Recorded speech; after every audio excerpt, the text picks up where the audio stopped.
అదే RTV app వార్తల్ని క్షణాల్లో చదివే అవకాశం ఉంటుంది. ఒక న్యూస్ పేపర్, ఒక టెలివిజన్ ఛానల్ మీ చేతుల్లో ఎప్పుడూ ఉంటాయి. పేదల బూటీగా చెప్పుకునే ఉద్దానం ప్రాంతంలో వన్యప్రాణులు ప్రజలను కంటి మీద కునుకు లేకుండా చేస్తున్నాయి. ఏడాదికేడాది కూడా ఎలుగుబంటుల సంచారం గ్రామాల్లో ఆవాసం ఉండడానికి ప్రజలందరూ భయాందోళనకు గురిచేస్తున్నారు. ఉద్యానవనాలు ఎక్కువగా ఉన్న ఆ ప్రాంతాల్లో జీడి, మామిడి, ములగ, అదేవిధంగా అంతర్పంటగా కొబ్బరి చెట్లను సేద్యం చేస్తుంటారు. ఈ సేద్యం చేసే క్రమంలో అటవీ ప్రాంతంలో నివసించాల్సినటువంటి ఎలుగుబంట్లు ఈరోజు మైదాన ప్రాంతంకి వచ్చి మనుషుల ప్రాణాలను హరిస్తున్న అటవీ శాఖ అధికారులు మాత్రం మొద్దు నిద్ర వారి పాలిటి శాపంగా మారింది. అందులో భాగంగానే మందస మండలం సువర్ణపురం గ్రామంలో కార్తీక పౌర్ణమి సందర్భంగా ఆ గ్రామంలో ఉన్న శివాలయంకి అర్ధరాత్రి నుండి భక్తులు తాకిడి పోటెత్తడంతో అక్కడ ఆధ్యాత్మిక కార్యక్రమాల్లో తనామునకైన భక్తుల మంది ఒక్కసారిగా 3 ఎలుగుబంట్లు ఆలయ ప్రాంగణం స్వామివారి అంగట్లో ఉన్నటువంటి నందీశ్వర వద్ద 3 ఎలుగుబంట్ల సంచారం భక్తులను ఒక్కసారిగా భయాందోళన గురిచేసింది.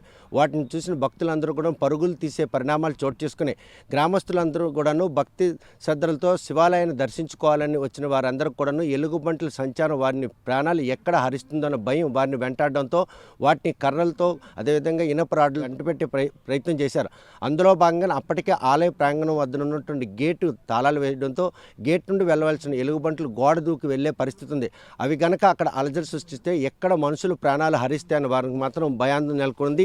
ఇదే విధంగా వజ్రపు కొత్తూరు మండలం, సోంపేట పరిసర ప్రాంతం మండలాల్లో మాత్రం గతంలో ఎలుగుబంట్లు మాత్రం చూస్తే కనుక ఎర్రముక్కం గ్రామంలో భార్యాభర్తలని హతమార్చి సోంపేట మండలంలో జరిగినటువంటి ఈ ఘటన మాత్రం అప్పట్లో పెద్ద సంచలనం రేపింది. మరోవైపు చూస్తే కనుక ఏదైతే కడిసింగి గ్రామానికి సంబంధించి కూడాను ఇద్దరిపై దాడి చేసి హతమార్చాయి.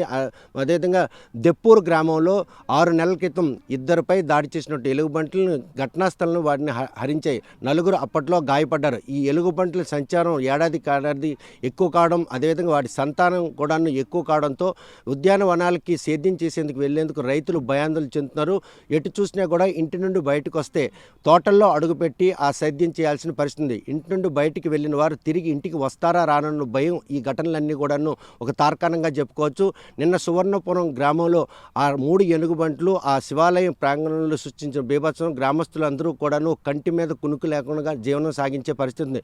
ఉద్యానవనానికి సంబంధించినటువంటి ఈ పరిసర ప్రాంతాల్లో అటు చూస్తే మహేంద్ర తన అటవీ ప్రాంతం నుండి ఎలుగుబంట్ల సంచారం మైదాన ప్రాంతంలో తిష్టవేసి ఏడాదిగా తమ సొంతాన్ని ఉత్పత్తి చేసుకుంటూ ఇటు తీర ప్రాంతం అందుబాటులో ఉండడం, సేద తీర్చేందుకు అంటే దాహార్తిని తీర్చేందుకు తీరం వైపు ఉన్నటువంటి సముద్ర తీరంకి వెళ్ళడం, అదేవిధంగా ఆహారం ఎత్తుక్కునే క్రమంలో తోటల్లో టెస్ట్ వేసి వాటిని ప్రజలు మాత్రం ప్రాణాలు హరిస్తున్నాయి. ఇటువంటి ఘటనలు ఎప్పటికప్పుడు జరుగుతున్నా మనుషులు ప్రాణాలు తీస్తున్నా అటవీ శాఖ అధికారులు వాటిని జూకు తరలించేందుకు చేస్తున్నటువంటి నిర్లక్ష్యమే ఈరోజు ఆ ఉద్యాన ప్రాంతంలో నివసించిన ప్రజలు నిర్భయంగా గ్రామంలో నివసించడానికి, అదేవిధంగా సేద్యం చేసుకోవడానికి పరిస్థితులు పరిణామాలు లేకపోవడంతో గ్రామాలు విడిచి వెళ్ళిపోయే పరిణామాలు సుస్పష్టంగా కనిపిస్తున్నాయి.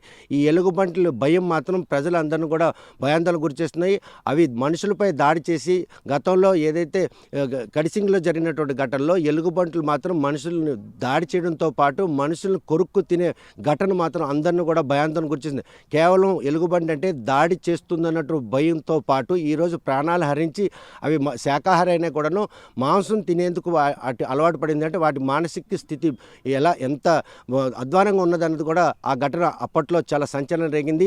రహదారిపైకి వచ్చి మానసిక స్థిమితం లేకుండా ఎలుగుబంట్లు వాహనాలు నిలుపుదల చేయడం, ఇటువంటి పరిణామాలన్నీ కూడా ఉద్దానం ప్రాంత వాసులను కంటి మీద కునుకు లేకుండా చేస్తున్నటువంటి ఈ ఏదైతే సమస్య ఉందో ఈ సమస్యకు ఒక శాశ్వత మార్గం దిశగా అటవీ శాఖ అధికారులు ప్రణాళిక రూపొందించాలి. వాటిని పట్టుకొని జూకు తరలించిన నాడే నిర్భయంగా ఆ గ్రామాల్లో నివసించగలం, ఆ పరిసర ప్రాంతాల్లో ఉద్యానవనాల్లో సేద్యం చేయగలం అనే ఒక ఆవేదన వ్యక్తం చేస్తున్నాం.